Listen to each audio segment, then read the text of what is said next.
Boriska, cậu bé đến từ sao Hỏa.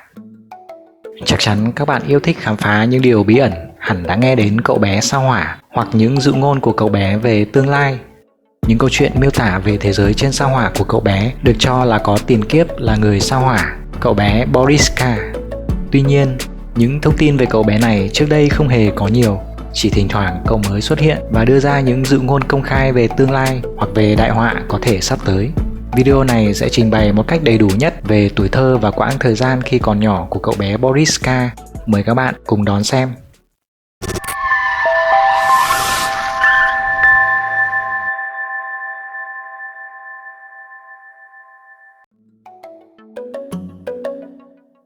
Theo nguồn tin từ các phương tiện thông tin đại chúng của Nga, vào năm 2004, một cậu bé thần bí chưa đến 10 tuổi bỗng tự xưng mình đến từ sao Hỏa. Cậu bé có hai đặc điểm khác hoàn toàn với những cậu bé cùng tuổi. Thứ nhất, cậu có kiến thức phong phú khác thường về đủ mọi phương diện, đặc biệt là thiên văn và vũ trụ. Thứ hai là tinh thông các thuật ngữ chuyên ngành, lại có thể nắm bắt được một cách tỉ mỉ xác thực các tư liệu có liên quan tới vũ trụ, thậm chí thông thuộc cả lịch sử về sao Hỏa và trái đất. Cách nhìn nhận của cậu bé về trái đất, về nhân loại và tương lai thực sự làm người khác hết sức kinh hãi. Ngày 11 tháng 1 năm 1996, một bé trai khác thường đã ra đời tại một bệnh viện vùng nông thôn xa xôi ở phía bắc Volgograd của Nga. Cha mẹ cậu là những người tốt bụng, chất phác thật thà.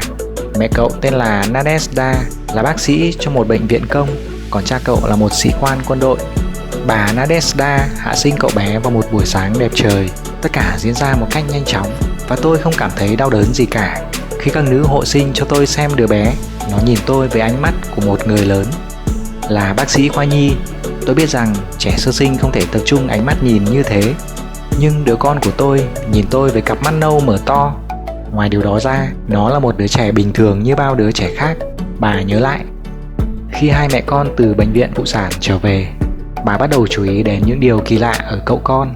Đứa bé được đặt tên là Boriska, hiếm khi khóc và hầu như không bị bệnh. Nó lớn lên như bao đứa trẻ khác, nhưng bắt đầu nói tròn câu khi chỉ mới được 8 tháng tuổi. Khi chơi trò chơi xếp hình, Boris làm rất hoàn chỉnh với độ chính xác rất cao.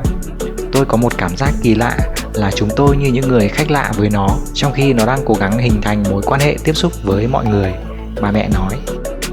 Khi Boris hay Boriska, như cha mẹ cậu gọi một cách trìu mến, lên 2 tuổi, cậu bắt đầu vẽ tranh.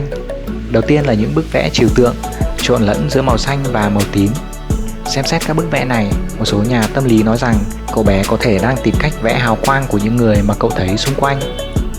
Khi chưa tròn 3 tuổi, Boris bắt đầu nói chuyện với cha mẹ về vũ trụ.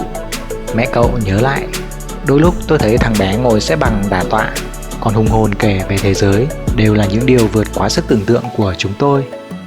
Boriska rất thích nói về sao Hỏa, về hành tinh hệ và những nền văn minh xa xôi. Khi ấy chúng tôi thật sự không dám tin vào những gì tai mình nghe thấy. Từ khi lên 2 tuổi, mỗi ngày giống như niệm kinh vậy, thằng bé đều bàn luận về vũ trụ, về những câu chuyện vô cùng vô tận ở thế giới khác. Bà Nadezhda cho biết, nó có thể gọi tên tất cả các hành tinh trong hệ mặt trời và các vệ tinh của chúng. Nó cho tôi biết tên và số lượng ngân hà. Đầu tiên, tôi tỏ ra sợ hãi và nghĩ rằng con mình bị thần kinh và quyết định kiểm tra xem các tên này có thật hay không. Tìm xem trong vài quyển sách thiên văn, tôi bị sốc khi phát hiện ra cậu con trai chưa đầy 3 tuổi của mình biết rất nhiều về môn khoa học này. Từ khi đó, Boriska không ngừng nói với cha mẹ mình rằng trước đây cậu từng sống trên sao Hỏa, rằng trên sao Hỏa lúc trước đây từng có người sinh sống, bởi phát sinh đại tai nạn mang tính hủy diệt nên tầng khí quyển trên sao Hỏa hầu như không còn. Những người dân sao Hỏa không thể tiếp tục sinh sống trên đó mà phải xuống trái đất. Tiếng đồn về nhà thiên văn học tí hon lan nhanh khắp thành phố. Boris bỗng dưng trở thành người nổi tiếng. Nhiều người hiếu kỳ tìm đến và muốn biết vì sao cậu lại biết nhiều điều đến như vậy. Boriska sẵn sàng nói với các vị khách về những nền văn minh ngoài trái đất, về sự tồn tại của các chủng tộc loài người cổ có chiều cao đến 3 mét, về khí hậu tương lai và những thay đổi toàn cầu.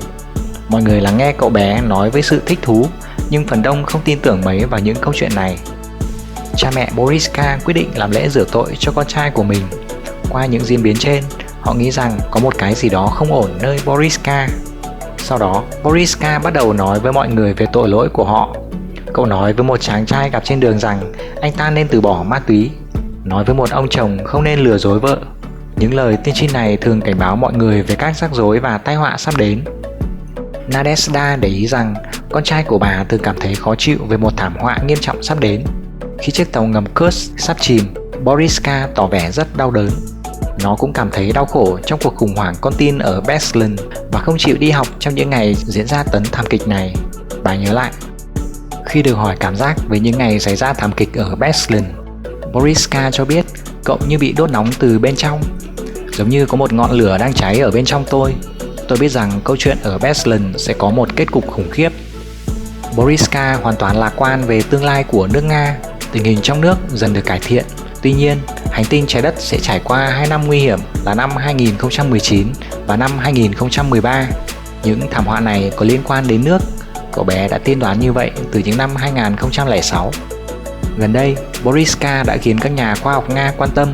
Các chuyên gia thuộc Viện Nghiên cứu Sóng vô tuyến và Từ tính của trái đất, Viện Hàn lâm Khoa học Nga đã chụp ảnh quầng sáng phát ra mạnh mẽ một cách bất thường của cậu bé. Giáo sư Vladislav Lugovenko cho biết cậu ta có ảnh phổ màu da cam. Điều này cho thấy cậu là một người vui vẻ, rất thông minh. Có một lý thuyết theo đó não của người có 2 loại trí nhớ cơ bản, trí nhớ hoạt động và trí nhớ biệt lập. Một trong những khả năng đáng chú ý nhất của não người là lưu trữ thông tin về trải nghiệm, cảm xúc và những tư duy cả trong lẫn ngoài từ không gian thông tin của vũ trụ. Có một số cá nhân đặc biệt có thể thu thông tin từ khu vực này. Theo quan điểm của tôi, mỗi người được kết nối với không gian bằng những phương tiện kênh năng lượng.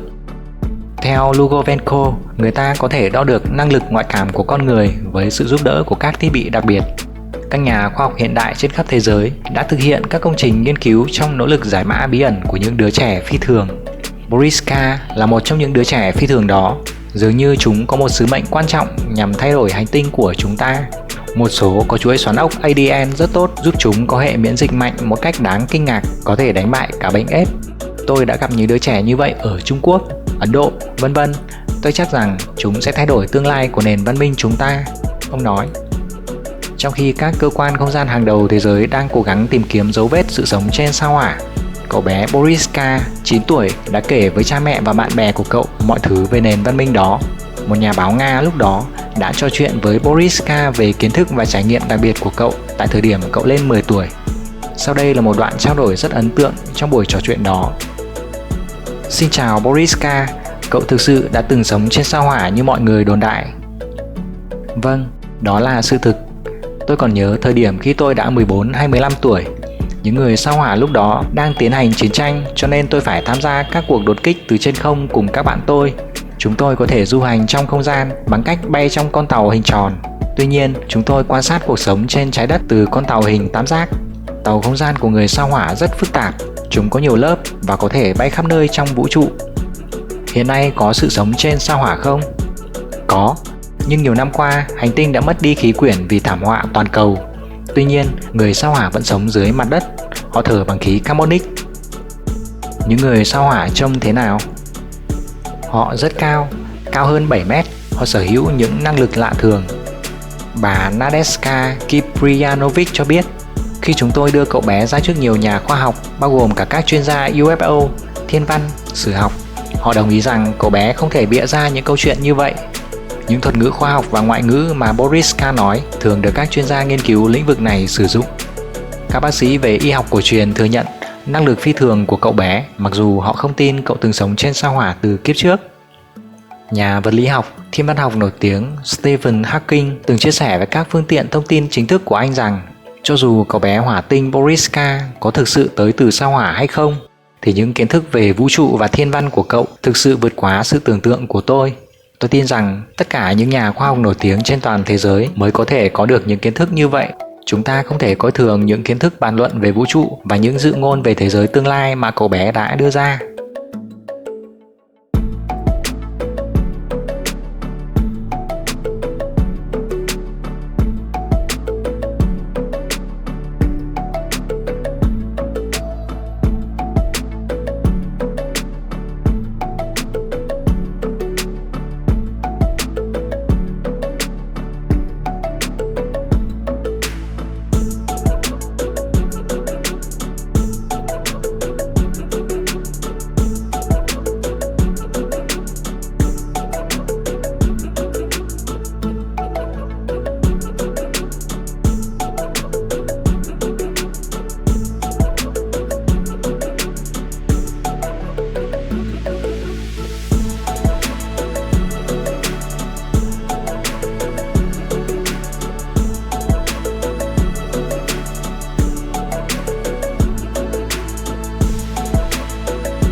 Like Mercury, Venus, Земля. Earth, Mars.